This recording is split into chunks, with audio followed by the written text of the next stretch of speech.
Olá, meus queridos, tudo bem? Sejam muito bem-vindos ao meu canal. Como você já deve ter percebido, eu sou o Matheus Schmaelter. Seja bem-vindo se é a primeira vez que você está aqui. E hoje eu quero falar com vocês sobre um assunto polêmico.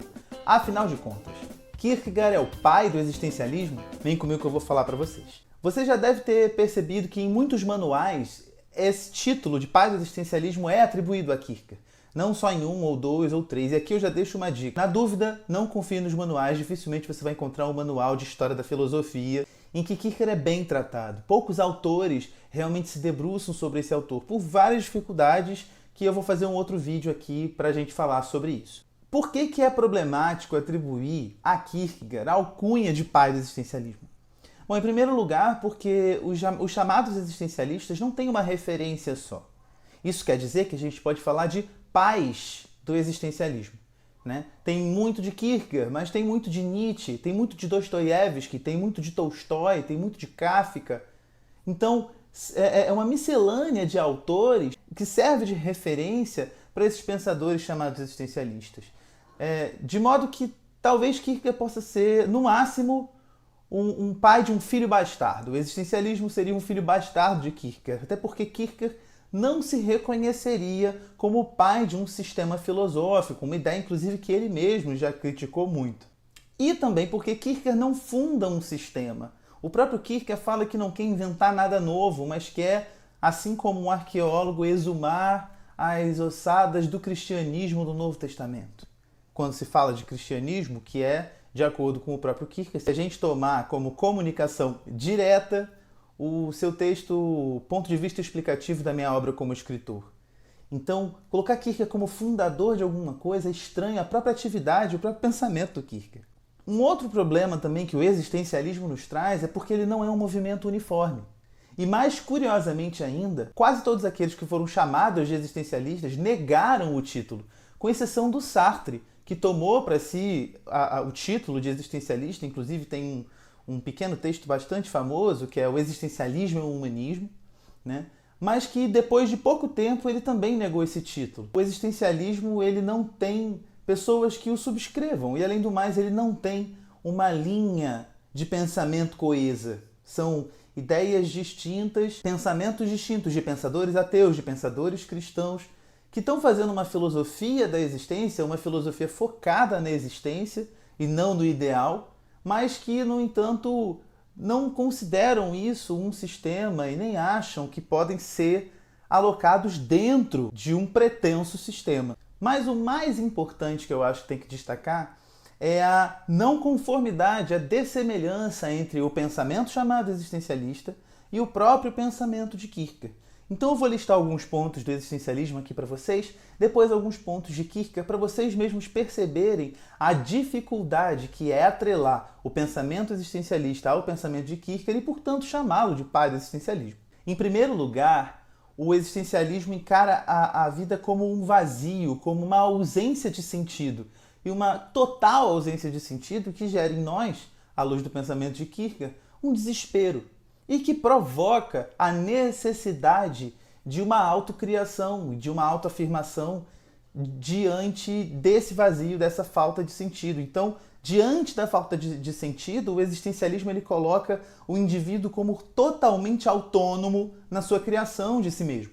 E porque há esse vazio e essa autonomia, o que se percebe é que não existe uma essência, né? A famosa frase do Jean-Paul Sartre, que diz que a existência precede a essência. Quer dizer, diante do vazio, na autonomia do indivíduo, ele se cria a partir da sua própria existência dentro da sua autonomia. Não existe uma essência anterior.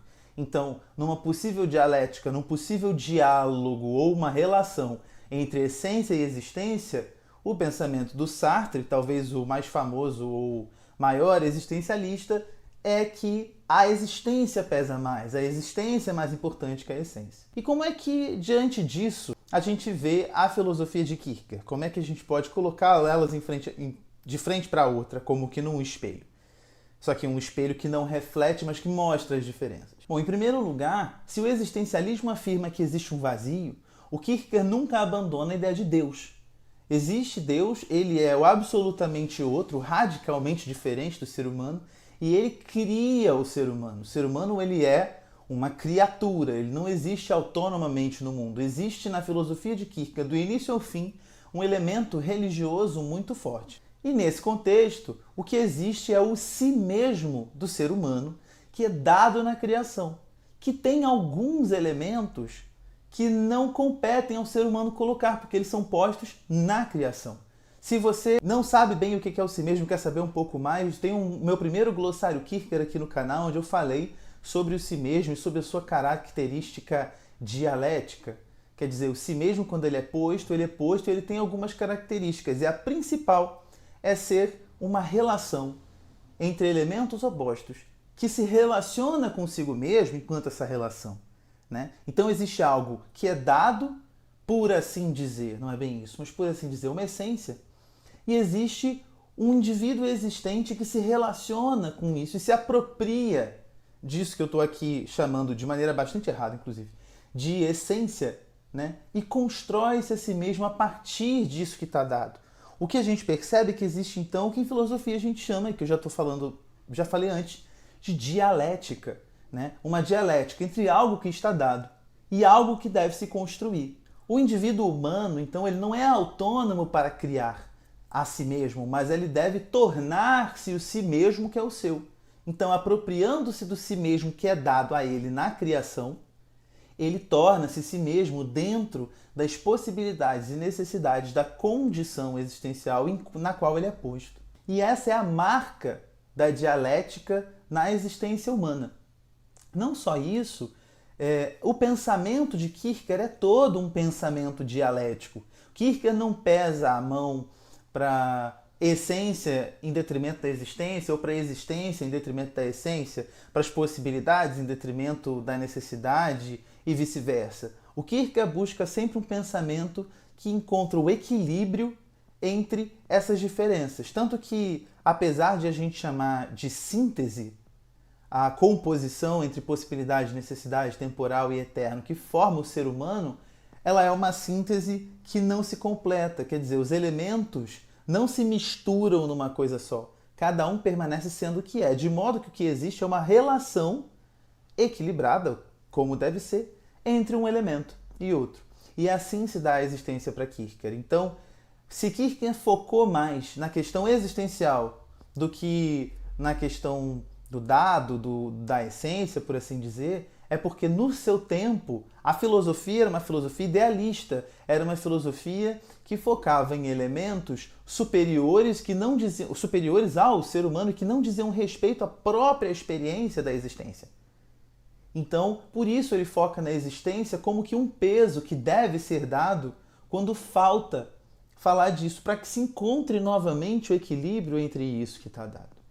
Diante disso, é quase que impossível atribuir a Kierkegaard a alcunha de pai do existencialismo, porque Kierkegaard vai além. Se o existencialismo para no desespero diante do vazio da vida, Kierkegaard responde a esse desespero com a existência de um si mesmo e a tarefa de tornar-se o si mesmo que é o seu, numa repetição que retoma-se a si mesmo e a cada retomada é diferente. Então é isso, eu espero que esse vídeo tenha ficado claro para você. Se não ficou, se ficou alguma dúvida, se você ficou confuso, se você discorda completamente de mim, se você já leu algum manual de filosofia que honra Kierkegaard ou que atribui a Kierkegaard as categorias corretas, por favor, comenta aqui, se inscreve e clica no sininho para receber notificações dos novos vídeos e me sugiram novas ideias para a gente continuar essa conversa sobre Kierkegaard, que tem sido muito legal. A gente se vê no próximo vídeo, fique ligado aqui, até mais, tchau, tchau!